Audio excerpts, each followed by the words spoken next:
consumers had graduated with a master's degree, while the figure was 12% for those who wouldn't consider trying cannabis. In terms of household income, the figure was 93,073 pounds. Consumers significantly higher than 70,000 average for abstainers. Similar results were found in Colorado, with 64% of cannabis consumers in full-time jobs compared to 50% of those who would not consider consuming the drug. The finding that consumers are more likely to be parents also refutes the familiar stereotypes of cannabis users being irresponsible. In California, 64% of consumers had started a family, while the figure of abstainers stood at 55%.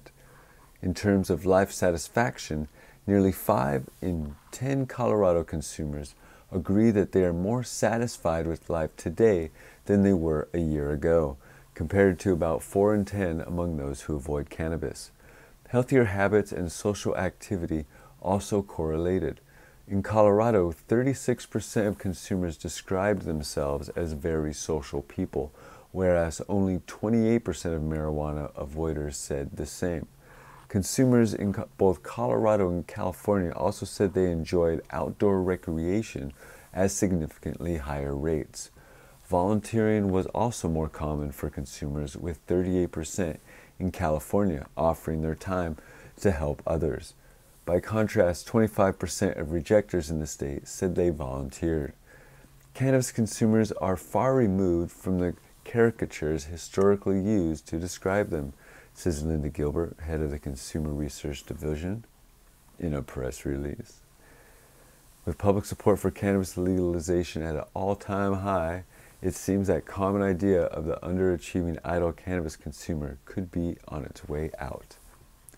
Those guys don't know how to plug anything in at all. Nothing. Nothing. Nothing. Just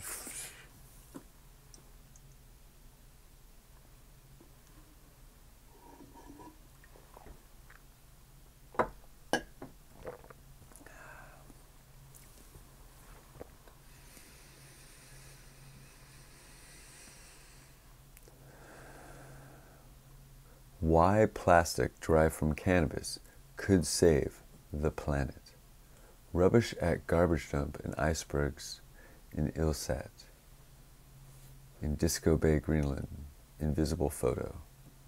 Hemp plastic is a biodegradable, sustainable, and non-toxic alternative to petroleum-based plastics that are littering our environment. So why aren't more people talking about it? Hemp is one of the most versatile plants on the planet. Not only can it be used to make medicine like CBD oil, but it can be turned into fiber for things like clothes and paper. Its seeds are incredibly nutritious, and it can be used as a fuel source. But did you know that its stalks can be used to make hemp plastic? As plastic continues to pollute our environment, many are looking to hemp plastics as an alternative. Plastic and the environment.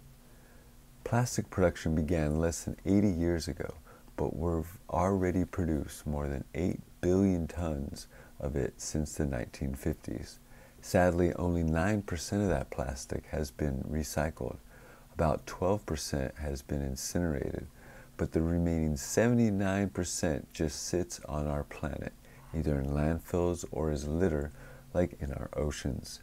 Yet more than 300 million tons of plastic are still manufactured every year. More than 8 million tons of plastic are dumped into our oceans every year, and it's ruining our environment. In fact, by 2015, there will be more plastic in the sea than fish. What's more, a 2006 study found there might not be any saltwater fish at all by that time due to the combination of pollution, climate change, and other factors. All ocean fish could be extinct by 2048. We've already seen a 90% decrease in 29% of edible fish and sea species. But plastic in the ocean is more than just running out of seafood. These species filter toxins from the seas. protect the shoreline, and reduce the risk of dangerous algae blooms. So when they go, the sea, the coast, and the entire planet will suffer immensely. According to the UN Environmental Program, more than 600 species of animals, including fish, turtles, marine mammals, birds, have consumed plastic debris. There's also the famous Great Pacific Garbage Patch that floats between the west coast of the US and Japan. It's an enormous mass of non-biodegradable plastic, bigger than some islands. These plastics don't break down, they're just broken down into smaller pieces known as microplastics. Fish consume microplastics for algae and plankton and eat them. Since humans consume fish, we are also eating these microplastics. Current plastics are commonly made from petroleum and contain toxins and chemicals like BPA. According to the CDC, 93% of people have BPA in their urine, and it can increase the risk of heart disease and diabetes. How can hemp plastic help? There are a few ways hemp plastic can help. The most critical being that hemp plastic is a non-toxic and biodegradable. Therefore, hemp plastic won't pollute our oceans, groundwater, and landfills as much because it would eventually disintegrate. However, it's not that easy. Biodegradable plastics like hemp plastic still need to be sent to special commercial composting facilities to be recycled, which are expensive. Plus, nothing biodegrades very well in landfills. Not to mention, hemp plastic could still harm the oceans because it biodegrades at high temperatures. However, it's still more sustainable than the petroleum-based plastics we use today. The hemp plant itself has a relatively small carbon footprint. Studies have shown hemp plastic can reduce CO2 emissions by 30 to 80% when compared to oil-based plastics. That's partly because the hemp requires a lot of CO2 to grow, which can help remove the greenhouse gas from our planet's atmosphere permanently, known as carbon negative resource.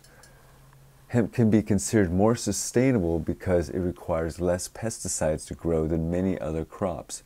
However, it does need a significant amount of water and labor to thrive.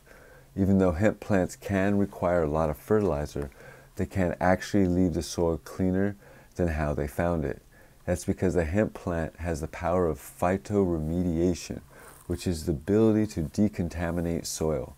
Hemp is being used to clean the soil near Chernobyl and neighboring Belarus. Not only does it decontaminate the soil, it's an exceptional phytoremediation tool, because once hemp has absorbed toxins, about 75% of the harvested plant can still be utilized. Is hemp plastic legal? Hemp is still difficult or outright illegal to grow in much of the world. In the U.S., some farmers can grow hemp through special state-sponsored programs, thanks to a 2014 Farm Bill.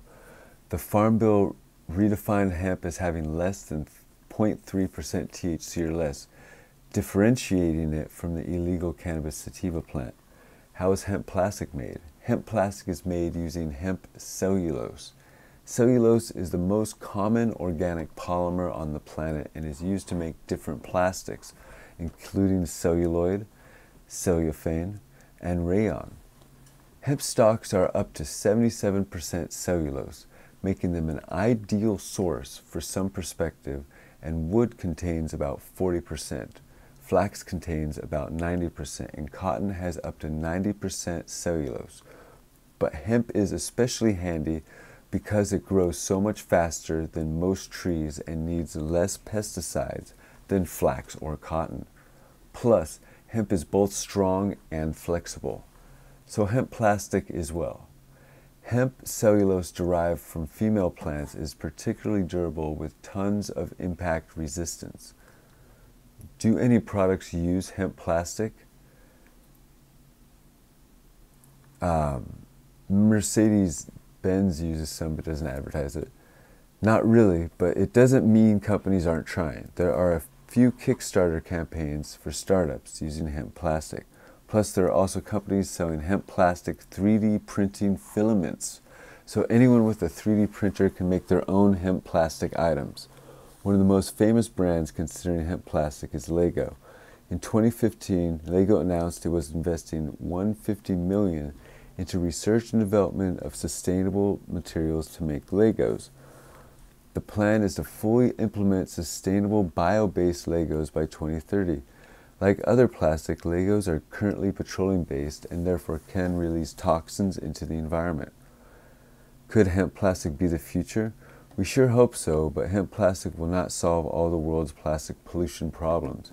In fact, saving the environment starts with you, your plastic consumption. The real answer is for individuals to dramatically decrease their use of everyday, convenient plastic items like bags, bottles, and straws. This is by Michael Janican, March 26, 2018.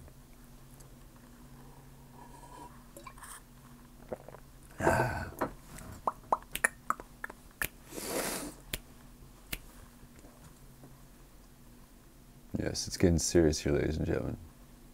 Smoke News Radio. Yes. All right. Out in Wichita Falls, student was caught with marijuana cookies at school. Okay, I mean, it's fun to just laugh about ha ha ha, but these things are so simple for kids to hold, and there's still strict laws everywhere. At Hirsch High School, a student was arrested Wednesday after being reportedly caught with a bag of marijuana cookies at school back in August 2017. Mr. Garcia, 17, Mark Antonio, is charged with possession of a controlled substance in penalty group 2, weighing more than 4 grams but less than 200 grams. The charge was enhanced to a first-degree felony due to the crime occurring in a drug-free zone.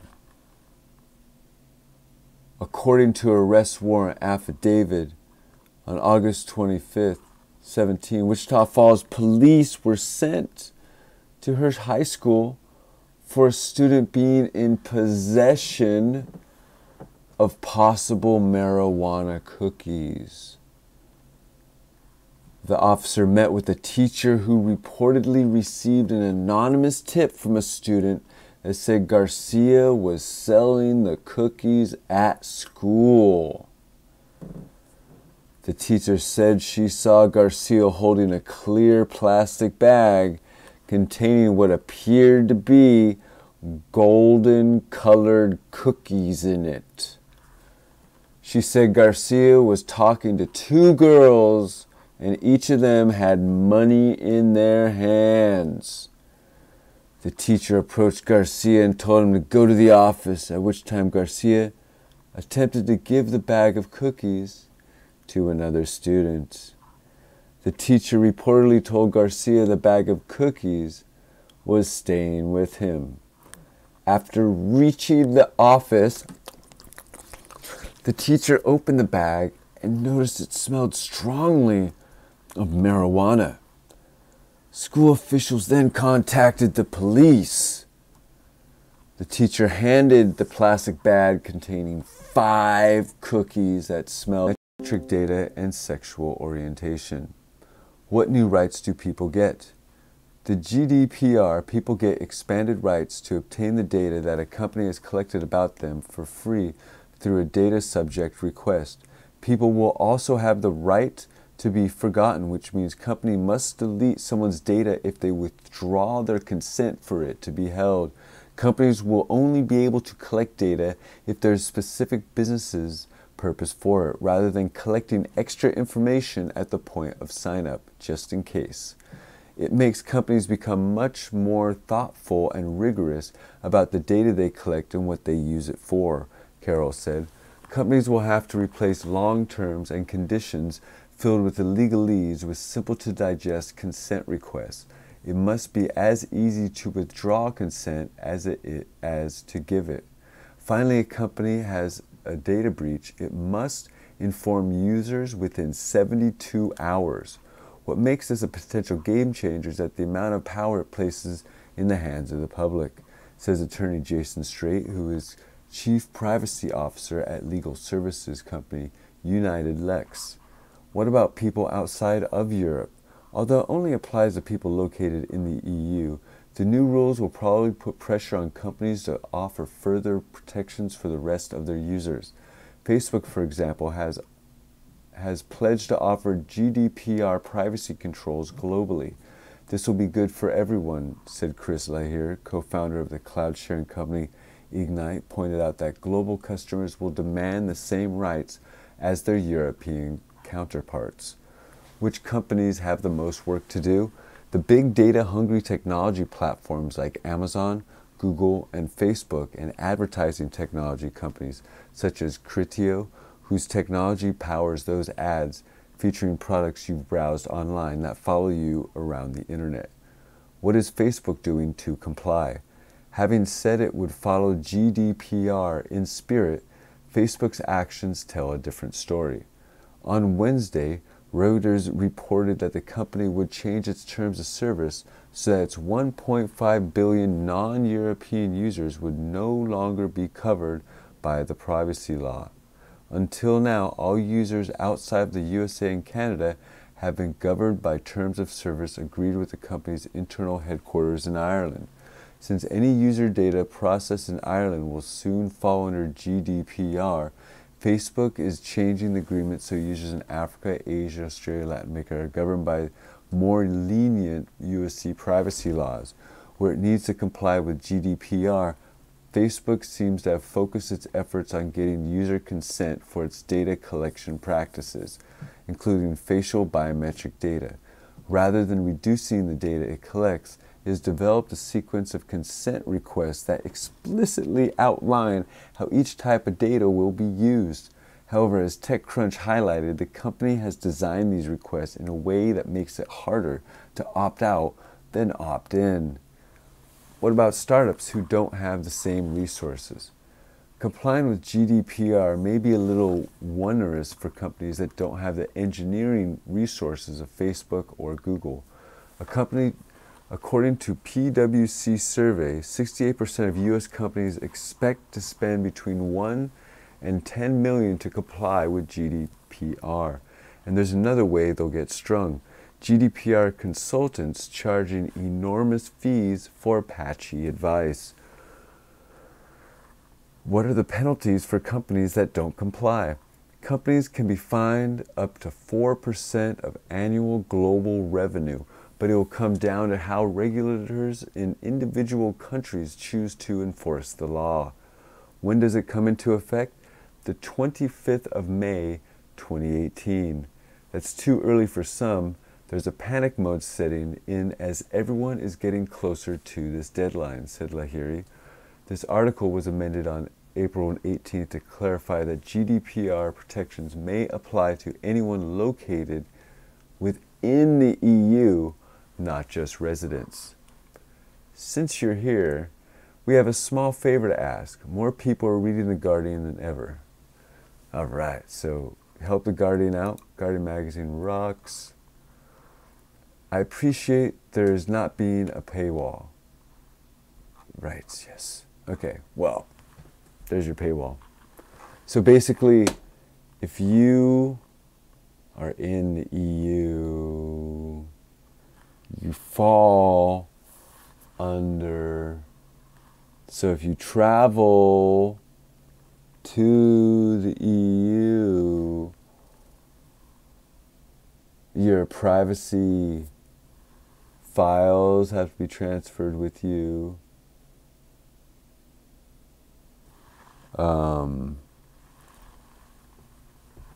Not just residents. Protections apply to anyone located in the EU. Maybe you need to look at that a little closer. Hey, what's up, EU? Wait, what can you do with my data? No, I'm not going to give you passwords. I don't have passwords. I don't use social media. So, let's continue.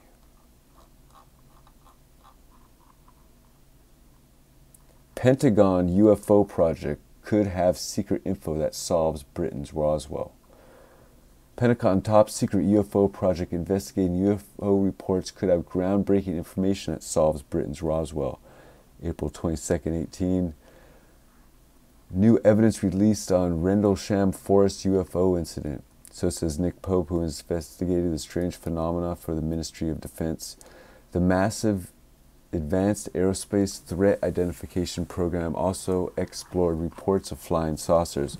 Since it was exposed last year, 3 videos have shown bizarre encounters with pilots and inexplicably fast aircraft, and Mr. Pope believes AATIP could solve the famous Rendlesham Forest incident on Boxing Day from the 80s in Suffolk.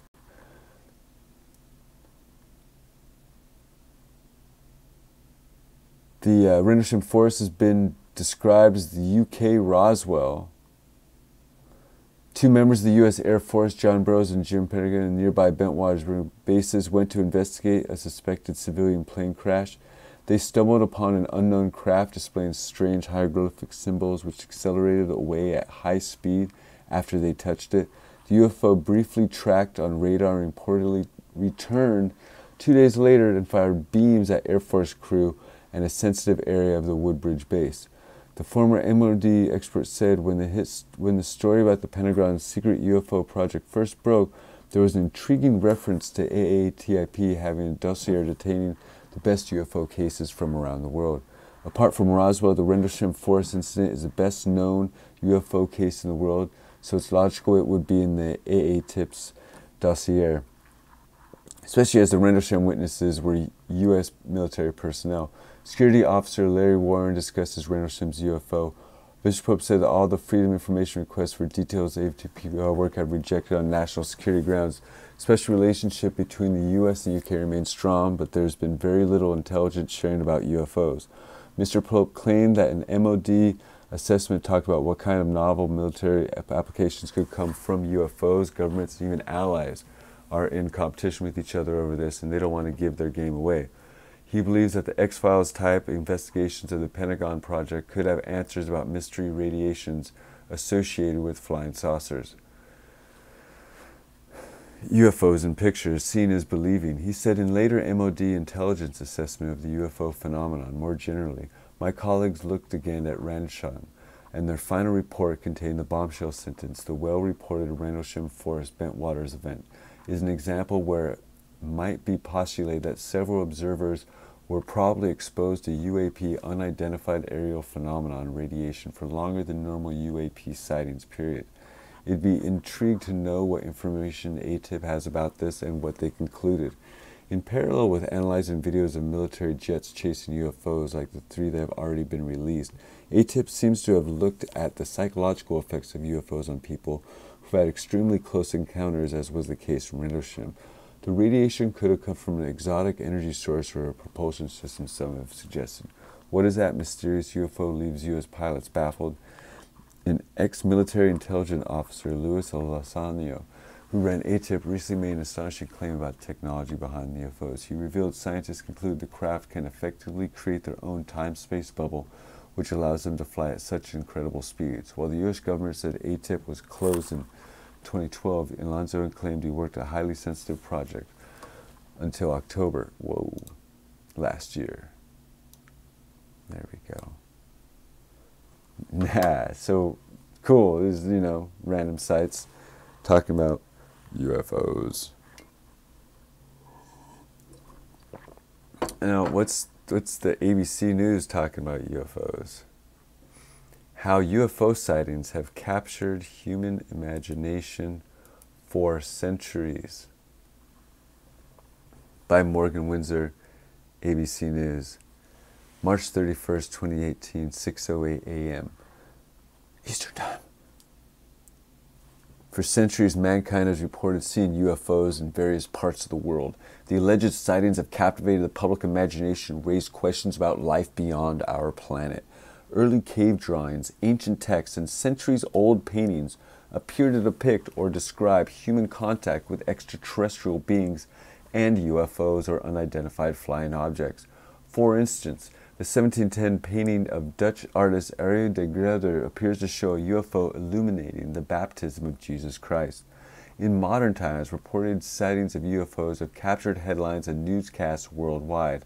Most recently, media attention turned to an audio recording released by the Federal Aviation Administration in which two pilots flying on different aircraft above Arizona in late February reported having close encounters with a mysterious object. According to the FBI, a rash of sightings of UFOs swept the United States in 1947 at the irrigation systems. Moreover, the reduced groundwater recharge and soil health have become unintended consequences of these systems. Furrow and flood irrigation that once recharged aquifers while watering crops no longer happens. Further, natural soil salts that were once flushed past root zones by these irrigation practices now concentrate at the surface, choking out crops and making land difficult to farm. California water bond. In November, a new $8.87 billion water bond is set to go to voters in November that would in part allocate $750 million to address subsidence on the Fayette-Kern Canal, a particularly critical issue for water users among the southern third of the canal system, since water deliveries there are reduced by 60% because of the lower capacity of the canal. Dr. Jerry Merrill, director of California Water Program and Natural Heritage Institute, says the November water bond differs greatly from what is being billed as a water bond on the June ballot. While the June measures has some water elements in it, he says it is largely a mechanism to fund parks.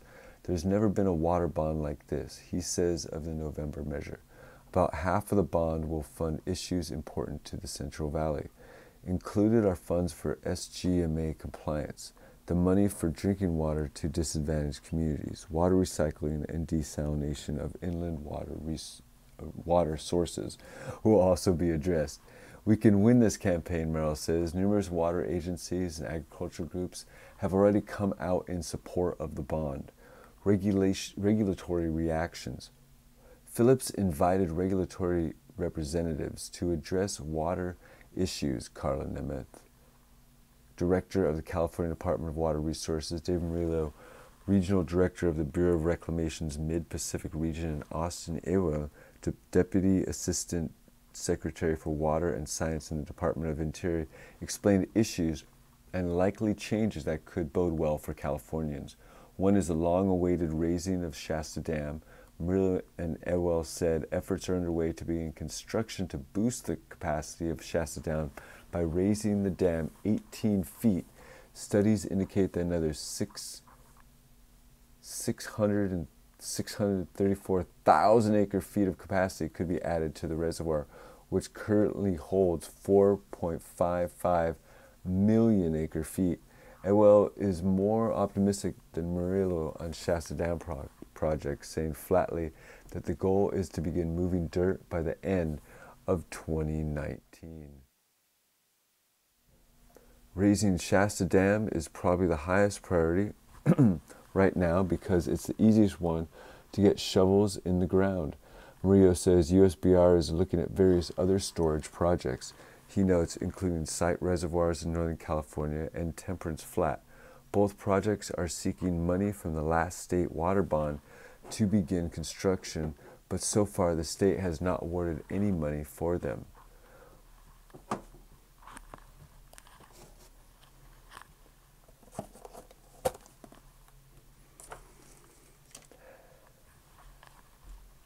Won't back off. Nemeth is Governor Brown's latest appointee to head the Department of Water Resources.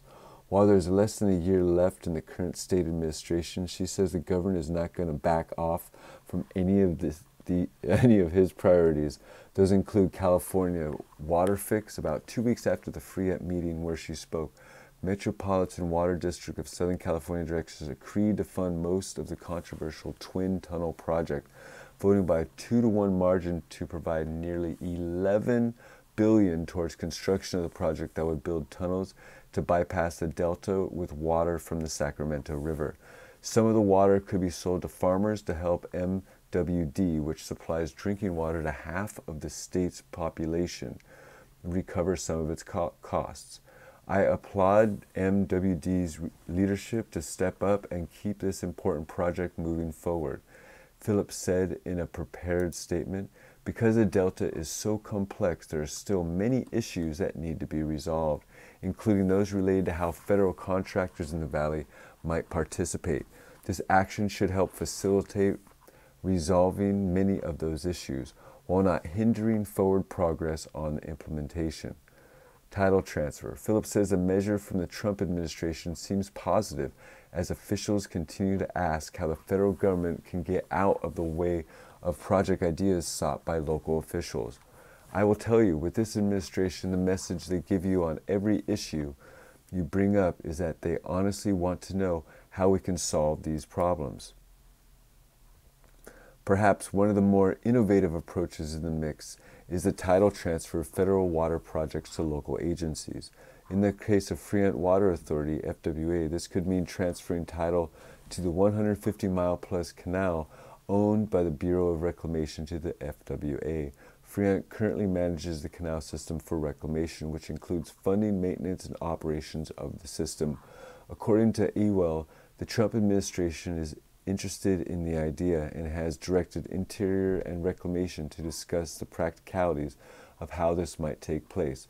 For some projects, the title transfer will require an act of Congress. For other non-controversial projects, an effort is underway to give the Secretary of Interior authority to transfer these less complicated projects to local control. As is already the case, the FWA operates and maintains the Fremont Kern Canal at a lower cost than the federal government could. Phillips says, still, because it is owned by Reclamation, certain projects require federal approval and permitting before they can take place. This is burdensome, and that is why we want to look into title transfer. California water. Oh yeah. All right, so voters okayed billions for new reservoirs in 2014. California is about to start spending. April 20th, 2018, by Dale Kassler. Californians took a big step Friday toward launching a new multi-billion-dollar wave of reservoir construction. After being accused of being overly tight-fisted with taxpayer dollars, the California Water Commission released updated plans for allocating nearly $2.6 billion in bond funds approved by voters during the depths of the drought. The money will help fund 8 reservoirs and other water storage projects, including the sprawling Sites Reservoir in the Sacramento Valley and a small groundwater bank in the South Sacramento County. In its new blueprint, which remains tentative, the Water Commission nearly triples the amount of money it will spend compared to a preliminary allocation it put out in February. With climate change expected to diminish the Sierra Nevada snowpack, the new reservoirs are seen as a way of bolstering California's ability to store water. It's a $5.2 billion project straddling the Glen-Colsa County line. The $2.7 billion Temperance Flat Reservoir east of Fresno would become the 2 largest reservoirs built in California since Jerry Brown's first stint as governor in the 1970s. The entire commission is eager to get all this money out the door and fund these projects as fast as possible, said Armando Quintero, the commission's chairman. The agency will hold hearings in early May and make its final determination in July. The money comes courtesy of Proposition 1, a water board approved by voters in 2014. The local water agencies promoted 11 different projects applied for a share of the money. But in early February, the Water Commission declared most of them weren't eligible for nearly as much funding as they requested. The applicants were deemed eligible for a total of just $942 million, about 1/5 of what they wanted and considerably less than what's available. The result was instant controversy.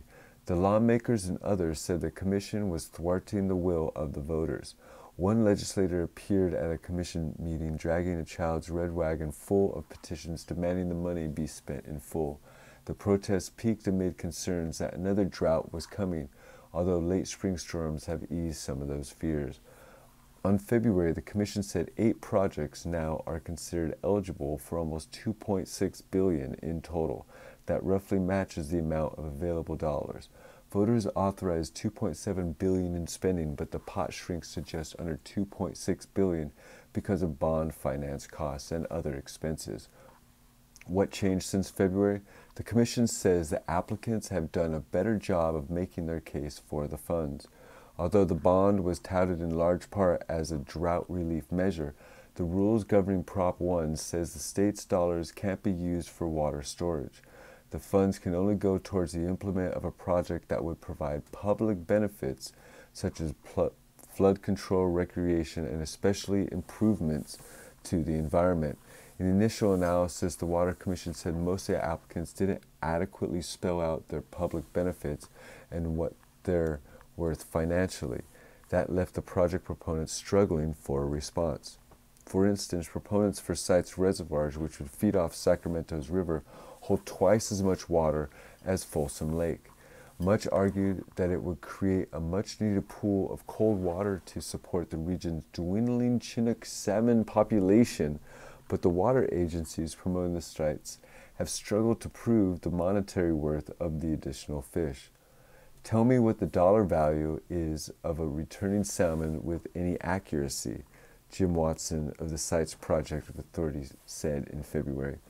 After weeks of back and forth with Sites officials, the Water Commission staff has agreed the project is eligible for $933 million in Prop 1 dollars, up from $662 million originally earmarked. Joe Yoon, a Water Commission's executive officer, said more explicit project proposals benefited Sites and other applicants. They provide the information we needed to substantiate the benefits, Yoon said. The staff gave Sites additional credit for extra water it could deliver in summer, but for the nearly extinct Delta smelt. But the dollars are still well short of the $1.4 billion of the reservoir's backers are seeking. The Sites Project Authority Chairman Fritz Durst said in a prepared meeting that we think there is still room for discussion. Temperance Flat on the San Joaquin River was completely shut out in the Waters Commission's initial analysis. Now it's eligible for $171 million in funding out of $1 billion requested. The reservoir expected to cost $2.7 billion. A small groundwater bank proposed by the Sacramento Regional County Sanitation District is eligible for $244 million, up slightly from its initial allocation. 2 Bear Area projects that originally had been denied any Prop 1 money now are in line for funding. Expansion of Los Vaqueros Reservoir in Contra Costa County and Pacheco Reservoir east of Gilroy have been slated to receive $400 million each. Get your water, get your water, Water's important. All right, a little more of the liquids. How California water suppliers are getting earthquake ready. You know what, let's just start that again. That's up, down. How California waters. 3, 2,